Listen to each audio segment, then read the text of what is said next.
তাই থানা গিয়ে আমার নাম্বার প্রধানকে নিয়ে গেলাম, একটা লিখিত হলো, তো ওই কথার মতন চলছে না। বলছি বউকে আজকে ছুরি কি জন্য মারলেন? ছুরি মারলাম, আমি টেনে নিয়ে আসলাম। দেখো একটু আমি কথাটা বোঝার চেষ্টা করে আমার বড় ছেলেকে নিয়ে এসেছি, ওকে বুকে জড়াইল না একবার, যে ছেলে বলে যে একবার বাবু এসেছি, বুকে যদি একবার জড়াইতো আমি জানতাম যে একটা যে মায়ের মতন বটে একটা ছেলের কাছে।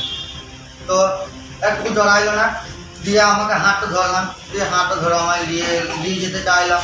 তুমি দেখো একটা কথা শোনো, তুমি গেলে আর না গেলে একটা কথা শোনো।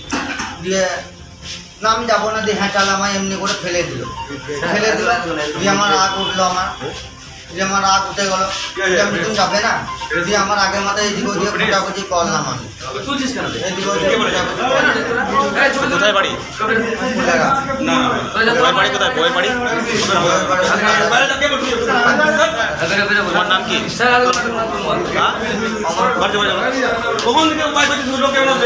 হ্যাঁ?